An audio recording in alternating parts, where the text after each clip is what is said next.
저희 그 서촌에 왔는데요. 왜 서촌이죠? 서촌은 어쩌면 우리나라에서 가장 독특한 동네예요.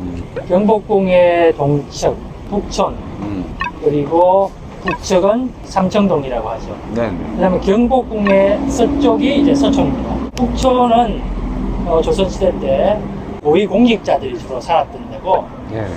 서촌은 주로 전문가, 글을 쓰는 사람들, 그 다음에 그림을 그리는 사람들, 여러 다양한 사람들이 이제 살았던 데고, 이게 시대적으로 변해오면서 건축이나 도시적으로도 굉장히 옛날 모습이 많이 남아 있어요. 뭐 구멍가게에서부터 철물점에서부터 세탁소, 또 여기 방문하는 방문객들을 대상으로 하는 카페들, 음식점들, 식당들 이런 것들이 굉장히 다양한 그런 업종들이 있고요. 그리고 뭔가 옛것에 대한 공간적인 분위기가 있기 때문에 많은 사람들을 끌어오는 그런 매력이 있는 그런 동네죠.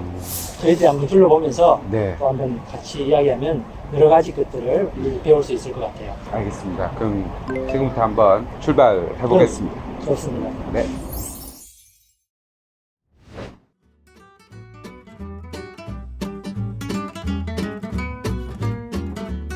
지금 우리가 걸어가고 있는 이 길을 중심으로 왼쪽은 오른쪽 왼쪽 다 서촌인데 오른쪽은 주로 이제 경복궁에 바로 붙어 있기 때문에 현재는 갤러리들, 화랑들, 그 다음에 작은 박물관들 뭐 이런 것들이 주로 많이 있고 그 다음에 이 서촌 같은 경우는 아까 말씀드린 대로 작은 카페들, 뭐 작은 팬시숍들, 다양한 이제 카페나 음식점들이 모여 있죠. 그래서 이쪽은 조금 정형화된, 다시 말하면 좀 격자형으로 규칙성이 있는 그런 땅들이 붙어 있고, 이 왼쪽 같은 경우는 조금 더 우리 동네, 옛날 동네에 가까운 그런 모습들의 흔적이 아직 남아있죠.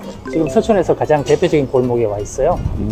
건축적으로도 굉장히 재밌는 길이에요. 지금 보시면 사람들이 많이 편안하게 느끼고 자주 방문하고 오는 그 공간에 오는 이유는 일단은 가장 기본적으로는 심리적으로 편안해야 돼요. 네. 보면 이 길의 폭과 그 다음에 건물의 높이를 보시면 저희가 건축적으로는 1대 3, 아주 높은 경우는 1대 5, 그래서 보통 1대 한 3 정도를 심리적으로 편안함을 느끼는 그런 공간이라고 합니다. 그리고 또 한 가지는 길이 보시면 살짝 굽어져 있죠. 네. 극단적으로 꺾여져 있지 않고 걸어가면서 저 멀리가 보여요. 그러면 심리적으로 굉장히 뭐랄까 공간에서 내가 주인이 된 듯한 그런 이제 편안함, 안도감을 느끼는 그 지금 말씀드린 두 가지 요소가 다 여기에 있고요. 그리고 또 중요한 게 뭐냐면 보시면 필지들이 아까 작다고 이야기했는데 그러다 보니까 건물이 작아요. 건물이 작으면 점주가 다 다르겠죠. 네. 업종이. 그러니까 다양한 업종들이 들어올 수밖에 없어요. 예를 들어서 지금 우측에 보시는 거는 그 이상이 살았던 데죠. 네. 날개. 이것도 영화 배경이 됐던 곳이기도 합니다. 그렇죠. 이상이 이제 작품 활동을 했던 곳이고, 지금 현재는 이제 카페 겸 이렇게 조그만 전시 공간도 있고 하는데, 지금 저기, 건물 우측 끝에 보시면, 네. 서울시에서, 이러한 문화재가 문화재는 아니지만, 역사적인 의미가 있는 이런 공간들은, 서울 미래 유산으로 지정을 해서, 이런 표식도 붙여주는 거죠. 그리고 이런 팻말도 있고요. 그래서 여기서 시간을 내시면 커피 한잔 하면서 이상의 그런 작품을 한번 읽어보면 굉장히 의미 있는 그런 공간이 될 겁니다. 이게 한 8m 정도 되는 도로인가요? 그렇죠. 실제 길은 한 6m 정도 될 거예요. 보통 우리가 길을 4m, 6m, 8m 이렇게 이야기하는데 여기는 그러니까 이제 한 6m 정도 돼요.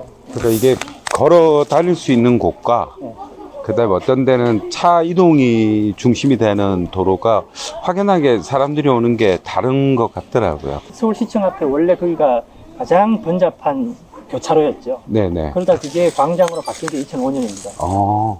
보행 중심의 도시를 만들자. 그런 어젠다가 이 도시를 만드는데 굉장히 중요한 하나의 어떤 모멘텀이 된 거죠. 그 프로젝트가. 그래서 인사동도 처음에는 평일에는 보면 차가 다니다가 보행 전면으로 바뀐 거잖아요. 허락되는 시간에만 차가 들어가는 거죠. 실제로 차를 없애보니까 더 많은 사람들이 오는 거예요. 보행하기 편하게 일단. 그리고 장사하는 사람들도 지나가는 사람들이 많아야 잠재 고객이 많은 거고요. 그렇죠. 그러니까 이쪽에 왔을 때 처음 느꼈던 게 편안하다. 아, 참 데이트하는 사람들이 많구나. 그다음 평화롭다. 데이트하는 사람들이 많다라고 하는 거는 어떻게 보면 그들만의 기억들, 아지트가 많을 것 같다라는 생각을 해봤어요, 여기에. 왜냐하면 이제 그게 영화로 연결되는 것 같아요. 그래서 영화에서 서촌을 다루고 있는 거 보면 장르적으로 보면 멜로 장르라든지 드라마 장르들, 그러니까 소소한 얘기들을 다루어내는 영화들이 굉장히 많았어요. 첫사랑, 이런 사랑에 대한 어떤 감정들이 공간과 직접적으로 연결되고 있지 않나. 자, 우리가 지금 풍인시장, 그러니까 서촌에 시장이 있어요. 그래서 옛날 재래시장인데, 마트와 시장이 차이점은, 마트 가서 우리가 물건을 파는 사람들하고 반갑게 인사하면서 당신 딸 이번에 대학교 갔어. 뭐, 무슨 일이 있었어요. 이런 얘기 안 하죠. 일어날 수가 없어요. 네. 시장에서는 오래 장사하는 분들이 많기 때문에 콩나물을 사면서 두부를 사면서 잘 지내셨어요. 뭐 그죠? 동네에 있기 때문에. 네. 그래서 그 시장이 사회적으로 의미가 있는 거고요. 그 시장이 없어진다는 거는 소중한 기억들, 추억들이 사라지는 거예요. 그 얘기도 해야 되겠다. 그럼 동네 빵집이 살아남을 수 있는 이유가 있어요. 대자본이 못 들어와. 왜? 땅이 작기 때문에. 파리바게트, 이런데 파리바게트 열 수 있겠어요? 파리꾸라서 안 되지. 대자본이, 그게 땅을 작게 만든다는 게 무슨 의미냐면, 네. 대자본이 침투 못하게 한다는 그런 엄청난 스토리가 있는 거예요. 사실은 가로수길 같은 경우도 그런 경우 아닌가요? 큰 건물들도 있지만 작은 거를 결국은 여러 개 사서 합쳐버리는. 그걸 못하게 법으로 제한할 수가 있어요. 그래요? 예. 그럼 지금 서촌 같은 경우는 그렇게도 적용되고 했죠. 있다는 말씀. 일부 이제 그 법이 적용되기 전에는, 만들기 전에는 여러 필지를, 작은 필지를 합쳐서 큰 건물을 지었어요. 네. 그렇지만,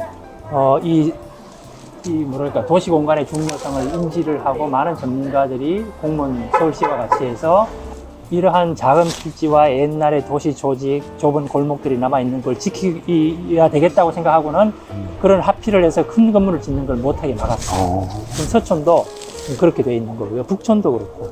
인사동도 사실은 그렇게 된 거죠. 그래서 여기 이제 정자가 하나 있는데 이게 굉장히 상징적인 거죠. 정자라는 거는 우리가 시골의 마을에 가면 그 동네 제일 잘 보이는 데 있어요. 네. 그래 가면 뭐 큰 느티나무 밑에 있으면서 동네 이제 할머니, 할아버지 되게 걸터 앉아서 이야기하는 그런 공간이죠.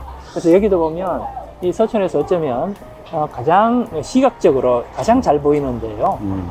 그래서 여기가 이제 서촌에 오시면 반드시 앉아서 사방을 다 둘러봐야 됩니다. 360도로 돌아보시면 네. 이 서촌의 전체적인 분위기를 이렇게 느낄 수 있고요.